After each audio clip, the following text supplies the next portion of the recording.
Good afternoon. Welcome to day 3 of Soccerex Connected. Ben Jacobs with you. We've got a great lineup. We're focusing on performance and also nutrition, health, wellness, mental health coming up a little bit later as well. It's a stellar lineup. Analytics and data, a big part of today as well. And your presenting partner is Cell Nutrition. And as a consequence of our theme and presenting partner, we're asking you a nice, fun, simple question. Tell me your favorite football fact or stat, and we'll pick out a winner at the end of the day. We'll get to choose from a vast array of signed shirts. We might even persuade Mike Jacobs at Nashville to chuck in a Nashville shirt as well. But at the moment, we've got Louis Saha, Manchester United, Jean-Pierre Papin, France, Laurie Lindsay, US Women's National Team, and many, many more. Go to @Soccerex if you want to see the full lineup of shirts you can choose from. And all you've got to do is tweet me @Soccerex and tell me your favorite football fact or stat. The geekier, the better. Thanks to Ross Awa, who says, although the USA were knocked out of the World Cup in 2014, goalkeeper Tim Howard broke the record for the most saves in a FIFA World Cup match with a total of 16 against Belgium. Thank you for that. Utkarash, who gave us a stat earlier, says, I'm just too unlucky. I'm never going to win. That's not true. It's a random draw, and you've actually got 3 more chances. Chris Andrews has been in touch and said Mark Hughes played in 2 competitive matches in the same day, one for Wales, one for Bayern Munich.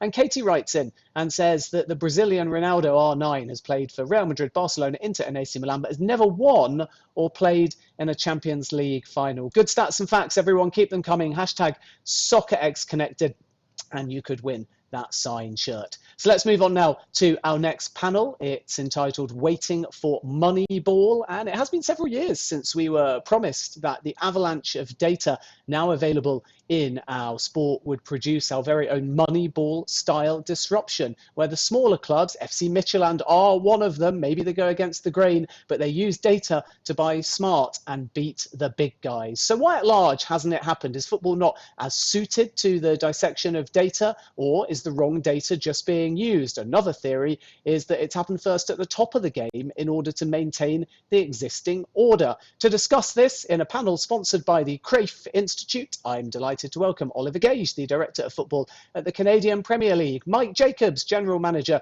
of the MLS franchise Nashville SC, Koen Veenstra, the Head of Technical Scouting at AZ Alkmaar, and Matthew Pearson, Head of Performance and Research at Wolverhampton Wanderers. And your moderator is a lecturer at the Cruyff Institute. It's a very good afternoon to Oliver Seitz. Hi, Ben. Thank you. Thanks for the introduction. It's a great pleasure for me to be in this panel together with some of the most impressive names in the industry to debate this very, very unique theme that has been generating so much debate in the past few years, ever since the Moneyball trend started back in the early 2000s after Michael Lewis' books. We've always been expecting this to happen in football. Maybe it has, maybe it hasn't. And this is what we're going to discuss today. At what point we are, what are the challenges for the future, what's the future of data analytics in football. So in order to start dissecting this very, very passionate theme, I would like to start with Matthew Pearson from Wolverhampton. And the reason why I'm starting is because Wolverhampton is the team that perhaps started the whole analytics revolution way back in mid-20th century, much before Moneyball. So Matthew, how has Wolverhampton developed since the days from Stan Cullis and Charles Reap, who first started with the idea of using data to enhance decision making in football? What's the stage now that you are? How has the club learned from this at some point, and what are the challenges ahead? Yeah, thanks, Oliver. I think football in general has evolved hugely since the kind of 50s when Charles Reap first started looking at collecting data. I think he was obviously, as you say, he was a pioneer, and he was the first to really start collecting objective data and looking at how that could then be applied to performance. Obviously, I think he's had his critics over some of his kind of style of football and how that influenced English football in particular. As I think football's evolved, I think the kind of data collection has obviously evolved with it, going from the very basic hand notation that was obviously common in those days to the evolution of Prozone in the 90s, which kind of kickstarted probably the technology side into really looking at how that has then implemented itself into data analytics and data collection within football. And then obviously building into your modern kind of data collection platforms that the Premier League and other leagues around the world use. I think we're quite lucky in the Premier League that we have access to so much data very easily, and a lot of it is automated for us, which I think makes a huge difference to how you can then use it. I think the time that it used to take for any kind of hand notation was incredibly time consuming and kind of dictated a lot of how it would then be delivered, whereas now so much of it is done live. You can actually look at the data as it comes in, you can analyze, and you can have an impact during performance as opposed to having to wait such a long time. So I think that's had a massive impact, and technology's played a huge part in that.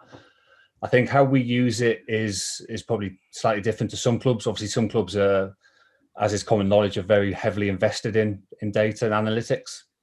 I think we're still at the quite early stages of using it.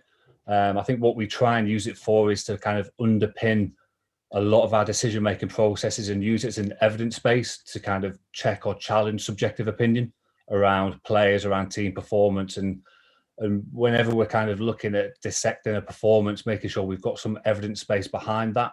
I don't think we'll ever use it to replace the human element. I think the human expertise is really important, and the data can help support that decision-making or challenge it in different ways. And I think give a very objective view. And again, as it's done in real time, obviously we're lucky enough in the Premier League to have it done in real time during our games. We can use it to kind of feed back really valuable objective information to help support the coaching staff or the other staff in terms of their expertise as well. So I think it's really well embedded within football. I think some clubs use it better than others. Some clubs use it obviously in different ways, and you've obviously got your kind of clubs that people know about who are really investing in analytics and AI and technology to really kind of push the envelope in terms of using data and analytics. I think other clubs are still in the infancy of that, and football is in general compared to some other sports, I think is probably in its infancy as well. But it is something we use on a day-to-day basis across a number of different departments within the football club itself. Oh, this is great. This is great, Matthew.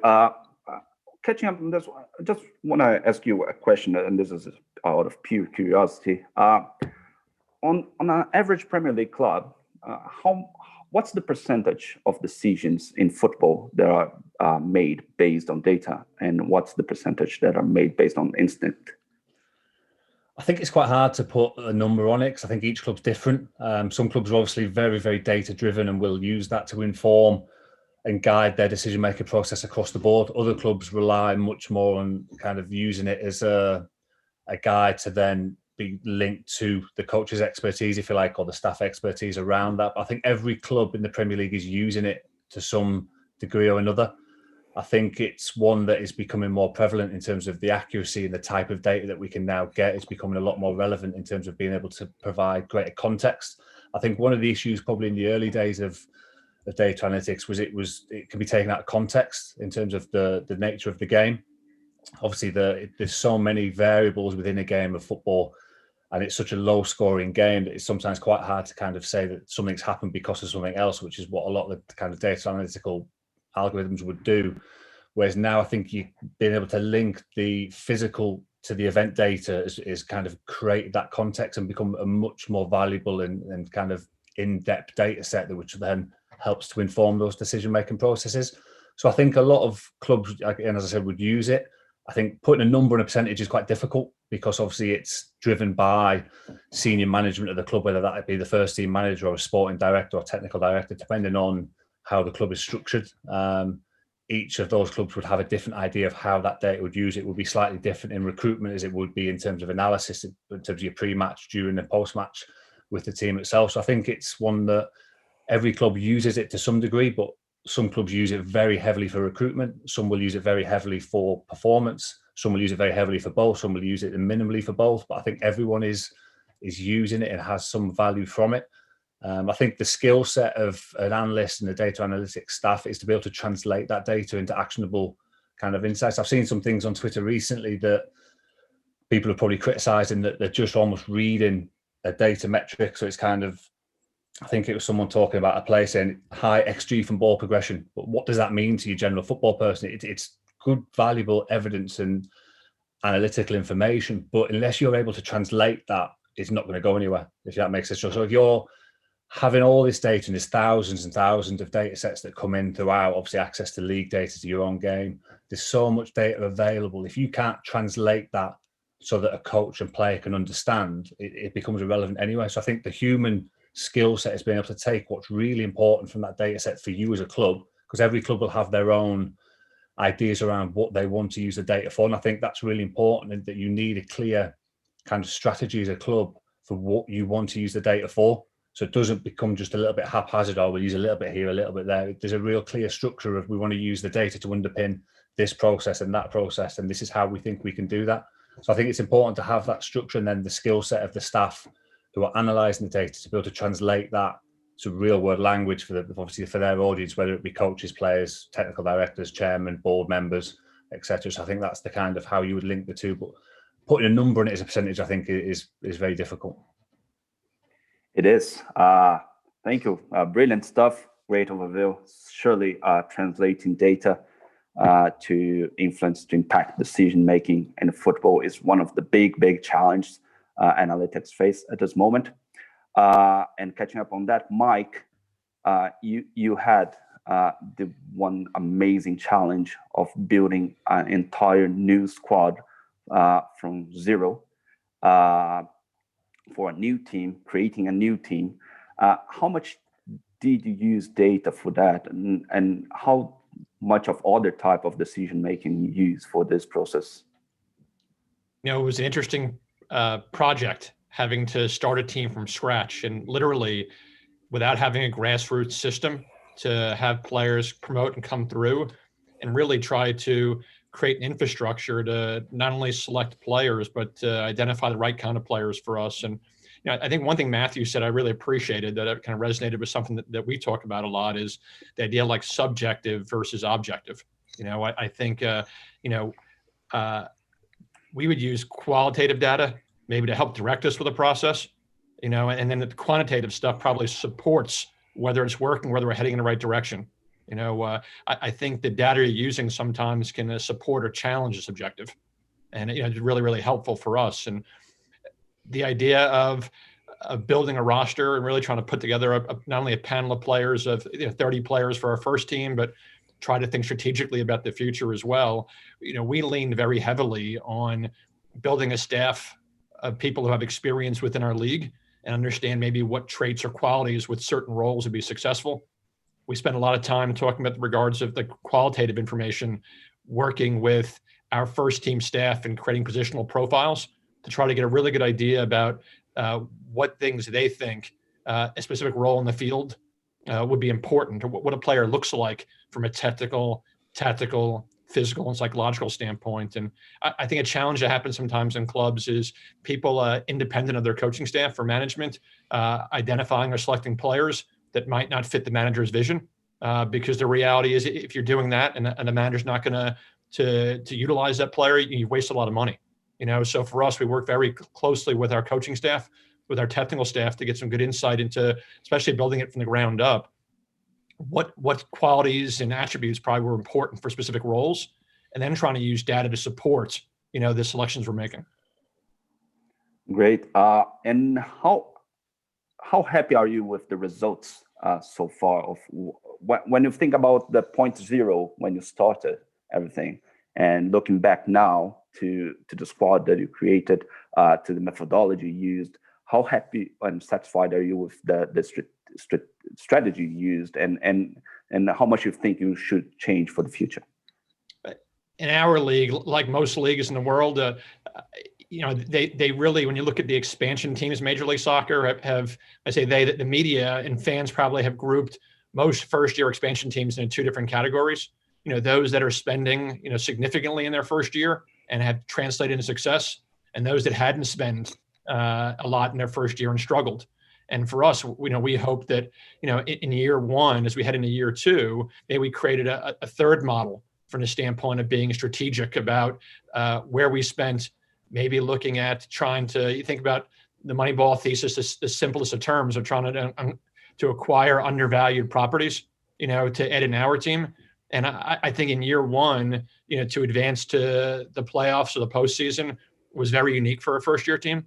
But for us, it still was only year one, and I think we still got a ways to go to ultimately get to where we want to be to compete with the top teams in Major League Soccer. But I think we'd like to believe that we've created a good foundation in year one and are now working towards sustaining success. Great. And this is a personal question for myself, which I always thought when I look into the MLS system. Do you think that the closed league system, the fact that you have no relegation, does that help? Does create incentive for organizations to assume more risk and eventually challenge the knowledge that you already have established in football? Or do you think that would work the same way in a league where you have relegation, where challenging the status quo might fire back to you? There are challenges in every league, regardless of whether you have promotion and relegation. And, within our league, the opportunity to compete for Champions League, to compete now in other events we have with League MX, like League Cup, I think there are opportunities that are presented in general. And I think a lot of it comes down to the aspirations of the ownership group, the aspirations of the management about where they choose to sit in the whole scheme of things. And, whether you're aspirational and looking to pursue opportunities for continental competitions and competing for cups. Our majority owner, John Ingram, he references a lot that it's not simply about participating in a league, he wants to compete. So for us, I think regardless of whether there's promotion or relegation, our aspirations are to be in a situation at the end of the year to be pursuing cups. Fantastic. Great stuff. Thank you, Mike. Picking up on this subjective versus objective data challenges, Koen, you are from one of the, at least from my point of view, one of the most advanced organizations in football in terms of using data to improve performance at all levels.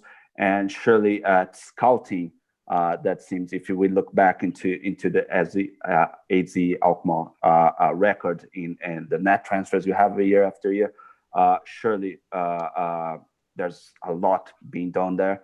But one of the challenges that I faced here in Brazil, where we constantly face in Brazil, is how to use data to scout youth players, because it's youth football, it's much less structure. So do you use data for scouting recruitment at Alkmaar for youth players? And if you do, how do you do it? If you can tell us. Yeah, we do. We do it. We have a potential model and a performance model. So one will tell us the maximum capability of a player, which we define with three fundamentals: the foundations of potential and maybe talent also. It's the physical potential, the cognitive potential, and attitude. These are three foundations which we believe a player must have in order to compete at the highest level. So this is data we can test, we can measure, we can track a progression, we can calculate what's the maximum capability. So this is what we call the potential model for youth players, which we measure on from the age of 10 in the regional football schools, and also when they come in at the age of 12. And from the under 15s onward, we code and value our youth players through Ortec data. So we send them the youth matches, they code them for us, provide us with the raw data, and we define the model with the phases we believe in for playing the AZ way. So we have the build-up, the chances creating, and the finishing within the attacking phase. We have pressure, preventing indirect danger and preventing direct danger in the defending. And within the transitional play, we have the counter-attack and the counter-pressing. We searched for the right parameters and we benchmarked it at every youth level, at the top of the Eredivisie, the Dutch league, and the top of the Euro League and the Champions League. So we can use it for scouting youth players from the data and videos we have of other teams, like within the league, but also for their development. So I think we say like it's 10% performance and 90% potential at the start, and in the end it's 90% performance and 10% potential left, like in the under 18s. This is how we measure the youth players, and yeah, we evaluate them. Great. That's very, very interesting. How many players, youth players, you have on your database? How many players are you looking into? Yeah, well, for the first team we have almost everything, but for the youth, like under 18 and below, I think we have, let me calculate real quick, 8, 20, 20, I think 2,000 youth players. Okay, that's that's quite a lot. And how do you organize all this data? Is it all inside, or in a sense, is there data that you extract from these youth players that's qualitative data, and if so, how is it used by the club? Yeah, so we have a partnership with a soccer lab, in which we combine all the data we get, and we have some data scientists who then process it through the algorithms, and we'll get end numbers. So on the background, we work to get quality numbers, and for the people who make the decisions, we only show the end numbers.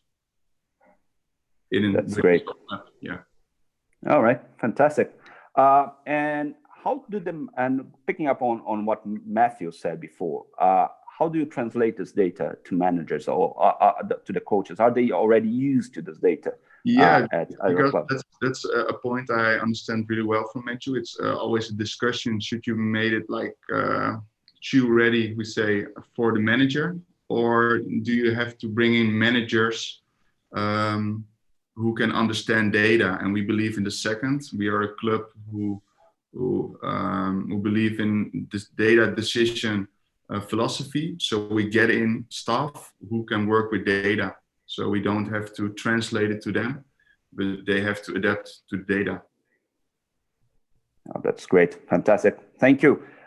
Oliver Gage, we share the same name. It's the first panel I ever been to. There's another Oliver. So that's a bit confusing in my hand. So you are in a league that's very much created. It's perhaps the I don't know, perhaps the only league in the whole world that's uses data so much to its core, shares data with people, shares data with fans. How is this idea of sharing data with the audience? How is that helping to develop the league in Canada? So I think the reason, to answer the question properly, I think we have to go back to the very beginnings of what we're trying to achieve with the Canadian Premier League.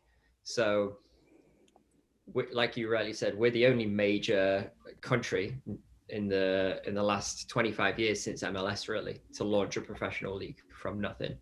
So in Canada, there's very little professional football infrastructure existing. You have the 3 MLS clubs, and before the Canadian Premier League, that was it. So we had a pretty unique problem that within Canada, there wasn't an awful lot of institutional knowledge within coaches, within fans, within players, youth clubs, all that sort of thing that drives the professional football industry. So we made the decision pretty early on that if in 5, 10, 15 years, we want to be hiring Canadians in key decision-making roles, head coaches, directors of recruitment, even in the league office itself where I work, we had to find a way to kind of supercharge that industry. And obviously I played a big part in the decision to release data sets to the fans for free. So we have a partnership with Opta. Like most of the major leagues around the world, they code all our games. We have platforms that our clubs can use. But I thought it was very important that while you've got a lot of fans that maybe haven't had the professional football upbringing that you might have had in my home country of England, or even now in America, because the MLS is 25 years old, it was important that we provided them with as much as possible. So the future stars, as it were, in the data world would be provided everything they needed to develop. So if we want someone in 10 years time to be a head of recruitment at one of our clubs, or a data analyst, or whatever it is, or even a coach at one of our clubs, that we want them to be able to know how to use data well, we need to provide them with the data now and the tools, and promote the right kind of visualizations and algorithms they're building and stuff like that in order to drive that industry. So it's really a almost like us trying to control the narrative and trying to direct where this goes from the start. So we're pushing data to the fans, to parents of players, to players themselves that are on Twitter and Instagram, seeing graphs and vizzes and whatever it is that they're seeing these days. We wanted to actively push that and promote that in order to, in 10 years, 5 years, whatever it is, benefit from it and have more nuanced fans, analysts, coaches, everyone who makes the football industry what it is. Brilliant, thank you. And Oliver, so with all this usage of data that you have at this point, have you managed to find, since the start of the Canadian Premier League, have you managed to find any new data, any new characteristic of a player that adds a lot of value to performance that perhaps before you haven't seen?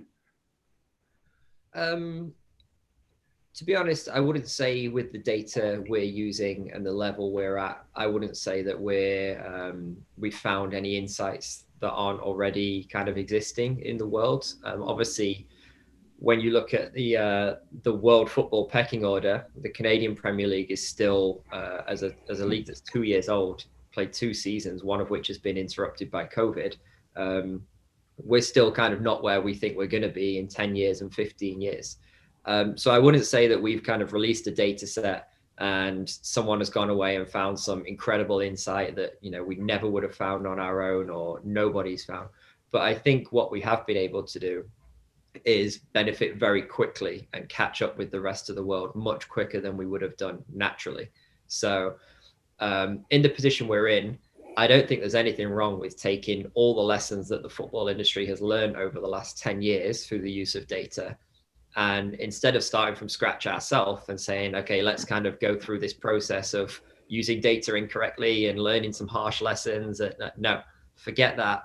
Why don't we just almost piggyback off the hard work of the rest of the football world, take all the insights that we already know. So whether that's the value of certain types of passes, you know, the best practices of recruitment, things like that, we can use these lessons that other people have learned the hard way and take these industry standard practices and implement them right away at our league. And what that does is it gives us the ability to catch up much quicker than we would do naturally, but it also gives us the ability to perhaps compete with countries that we wouldn't normally compete with a lot quicker. So if you take Mexico, it's a great example. Mike mentioned it a minute ago with the MLS.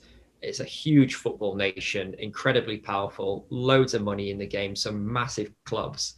But when you get down to the second and third division of Mexico, there's very little there in terms of structured data, best practices. It's still almost like an old-fashioned football model. But the players are great because they've got such a great football industry and culture. So we can almost punch above our weight there and compete with a nation like Mexico and the second division level right away, because we are using insights and data and the fact that, you know, Canada's a very progressive, data-driven country. So we can almost use our kind of benefit of being a hugely advanced first world nation to catch up with some second world nations that we're competing against. So it's been a huge advantage to us. Great stuff. And is this impacting on grassroots football in Canada yet, or do you think it will anytime soon? Yeah, so from day one, we have been paying for a lot like the Alkmaar model. We've been paying for youth games to be analyzed. We have algorithms, we have models that rate certain youth players. We want to expand that infrastructure. You know, we don't cover every single game, played at every single level in the country just yet. You know, it's obviously a huge country with a huge youth football industry. So we're not quite there, but the high performance youth leagues, we're paying for this data to be analyzed already. We know who the 15, 16, 17-year-olds are that we think we should be looking at, that we know are out there, that we should be paying close attention to.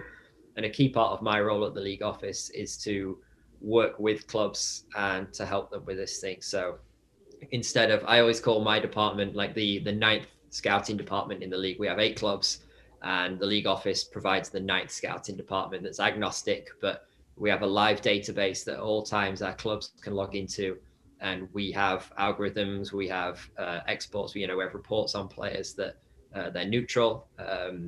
We don't care who they go to, really. We just want them to be at our clubs, and our clubs can log in and use our ninth scouting database to their advantage. That's quite impressive. So before we were just in Brazil, we were just competing with foreign clubs. Now we might be competing against foreign leagues as well. So that becomes a much more challenging environment for everyone. And from this, and then I will bring one question from the audience at this point, and Oliver, I'll start with you, and I'll give everyone time to think about it. Which relates to the topic of this panel, in terms of the idea that Moneyball was the whole plot of the movie and the book is about finding that one data that's undervalued by the market that improves performance. So you don't have to spend a lot of money to improve performance by focusing on that data itself. Oliver, do you think that exists in football? Have you seen it? Do you think what's the most undervalued stat in football? Good question. Yeah, I've absolutely seen it. And there's some great examples out there, and there's some very kind of quirky, funny examples too. But you mentioned, I think you mentioned Midtjylland earlier. It's hard not to look at what they did, or they have been doing, Brentford as well, by naturally with the ownership model they have there. It's very difficult to look at them and say that they're not kind of setting the trend and culture for everyone. So if you take recruitment out of it, they're obviously doing some incredible things in recruitment, but just their set piece record a few years back, which allowed them to essentially win the league and start competing in Champions League. They scored an incredibly high amount of goals from set pieces. It's still, I believe, a hugely undervalued part of the game. I think it's something around 30% of goals come from set pieces still.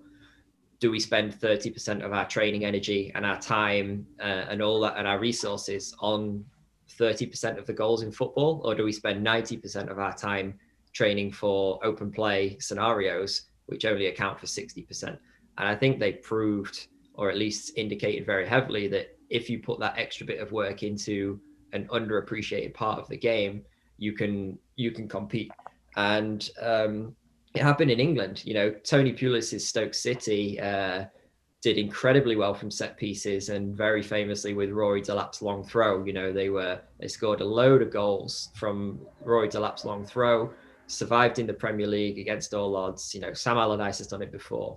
But then when Rory Delap left Stoke, everyone just kind of forgot that you could score goals from long throws. And there's not that many Premier League players that have got an incredible long throw like him.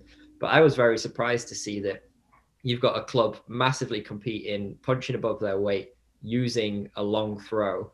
And then they lost that player. He got maybe a little bit old. He kind of aged out.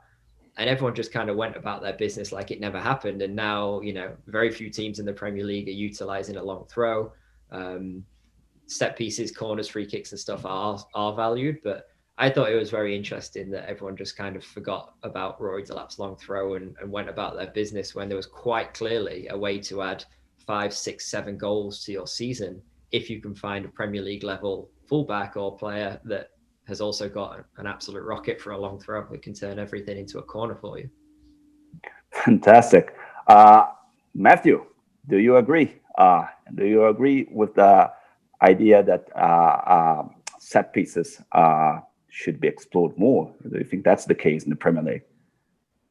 I think so. I think that, as Oliver alluded to there, they do account for a high proportion of goals. Like I say, it's been around 30% for quite a long time, and the amount of time that teams spent working on them probably doesn't equate to the amount of goals spent. I think part of me thinks that obviously you have to get the ball into those areas to then win the set play. So I think that probably equates to why teams spend more time in open play, because the attacking play that you're working on in training leads to the set play to some extent. So it's kind of balanced out about that. But I do think teams are starting to switch onto it a little bit more and being a little bit more inventive and actually looking at kind of some evidence-based practices about where you want to put the ball in terms of getting, kind of creating space for your best header of the ball, for example, and having someone who's got the quality, but actually looking at how that would work in principle, which teams.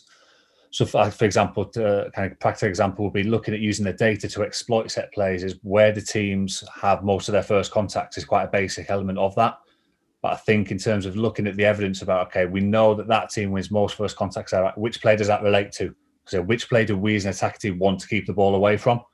So by able to kind of integrate some of the kind of statistical work and looking at some of the data, we can then kind of link that into the training as well. So obviously our players would know their roles around set plays. The reason they would be taking those roles up would be evidence-based around sometimes what the opposition are going to do. So we know which opposition players are most likely to be a threat. One, obviously, for the video work we would do and looking at the subjective side as well, but also looking at the data and saying, right, we know that player has the majority of their first contacts. That player has the majority of their attempts on goal from set plays. When this player takes it, their target is this play. And we use the data to really back that up over trends. What we don't really have time for in the Premier League is to go back over so many games in terms of the video. So we can quite quickly and very accurately look at the data to really supplement the video examples we want to show. So we could go back over the last 2 seasons worth of data on set plays and say, we know that these 3 plays are their main threat, or we know that when this player takes it, this is where it's likely to go. So it just adds that extra layer to what we're working on in terms of in training and then with the video as well. So I think it is probably underutilized. I think clubs are starting to be a bit more switched onto it and a bit inventive with what they're trying to do, which obviously then comes back to looking at those trends and being able to look at it over time. So I think it is probably an underutilized thing, but it's starting to get, obviously, garner more attention. Obviously, the Midtjylland have been a prime example of that. Brentford in English League have been key components, obviously, with the same kind of ownership. There's other clubs that have a real focus on that. I think it is quite an important part, and it is starting to develop more and more, and the data analytics around that helps support it as well. I think in terms of kind of moving away from team-based stuff, I think some of the data that is probably becoming more and more prominent in terms of individuals is the kind of progressive passing kind of analytics in terms of how many plays you take out of a game. Because obviously traditionally you've looked at passing and possession as basic metrics. We're now starting to combine the physical and event data to say this is how many plays you've taken out of a game with that pass, and really looking at which plays in possession take those risks but also have the greater rewards. Whereas before it was always kind of, it's a forward pass or a sideways pass, but we don't know where that went. Where by now being able to combine the physical data as well, you can look at a player that when he plays passes from the middle to the final third, he's actually taken out 4 or 5 opposition.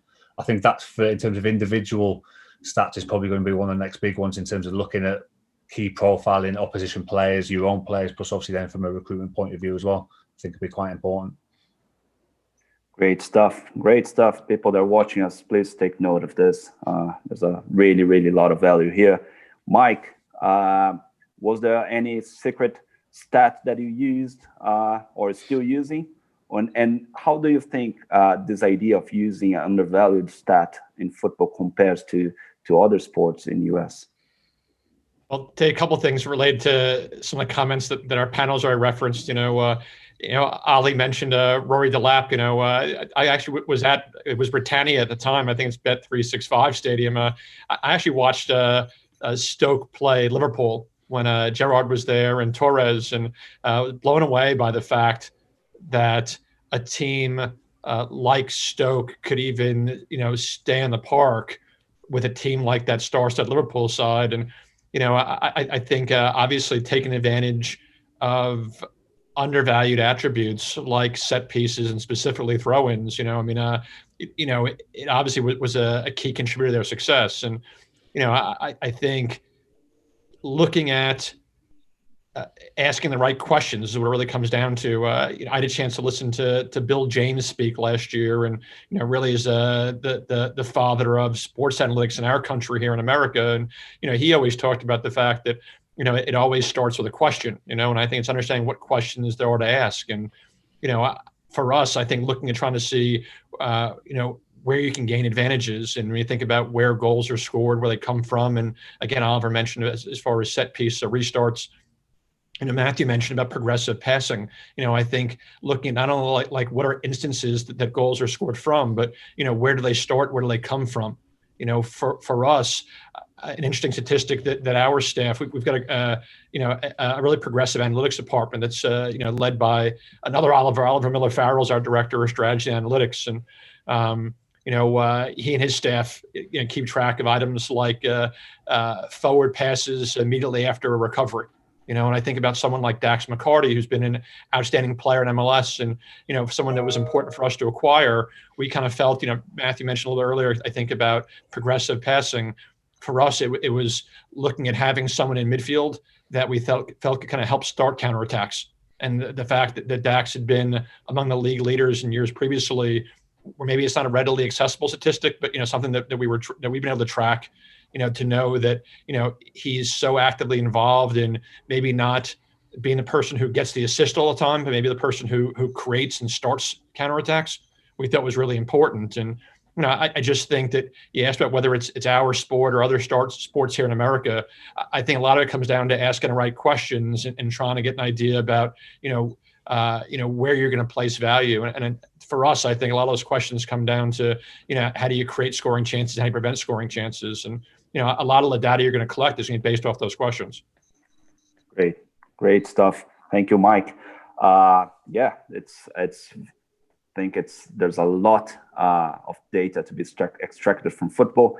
A lot of clubs are using different statistics to look into players, and because of that, I just want to switch the question a little bit to you, Ken. On the sense we talk a lot about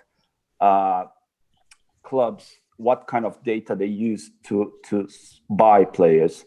At Alkmaar, do you think there's a pattern of the players that you sell to other clubs, that you think that other clubs are looking into your team? What kind of data from the players that you sold recently? What kind of profile they have, and what do you think clubs are looking into Alkmaar and seeing? Oh, this is the kind of data that I think it's very useful for my recruitment. Yeah, I understand your question. That's a good question. I think the most recent players we sold was Johan to Brighton, Janssen to Tottenham, Idrissi to Sevilla, who's now on loan to Ajax, and Weghorst to Wolfsburg. They were the big sales from the scouting, and also Gustil to Spartak Moscow, now at Freiburg. So we see a lot of attacking players, and I think this is because of our attacking playing style.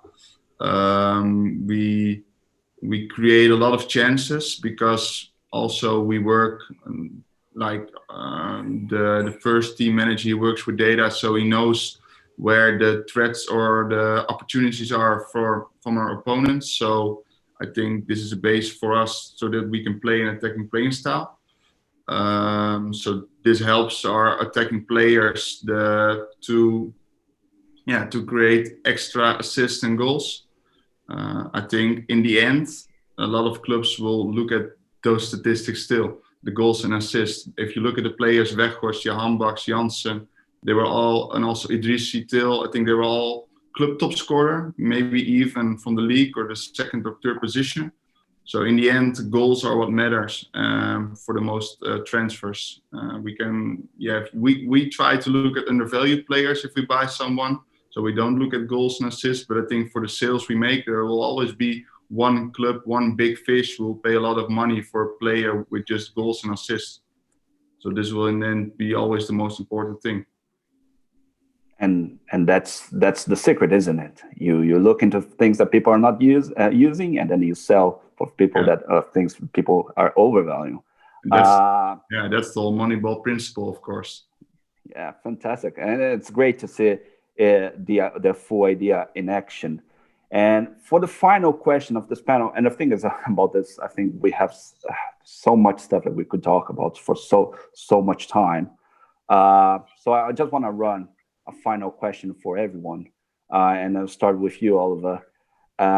What's the impact of unmeasurable data into football, in a sense that we talk a lot of people talk about mentality or impact of leadership into the pitch for results. How much do you think football has this is impacted by things that you cannot measure? I think culture and mentality plays a huge role in football, and I agree it's difficult to measure. Maybe you can't measure it perfectly, but you can certainly try to measure it. So you might claim that, a certain player doesn't do X, Y, and Z on the pitch, but it's his intangibles, his leadership that mean that, he helps others. Well, great. You can also measure that when this guy is on the pitch, the team concedes less goals, scores more goals, you win more games when he's playing versus not. So if he's such a great leader, then when he's playing or when he's in your squad, then your results should improve. So I think there's definitely things that are very, very difficult to measure in football. But I think if you know the question you're trying to answer on the front end and you've got the right culture within the club, I think an awful lot of things can be measured that people don't think you can measure. Thank you. Matthew, very quickly. Yeah, I think Oliver's got it spot on, to be fair. I think if you look at a team's performance with and without a certain player, you can kind of get an idea of their impact on that team.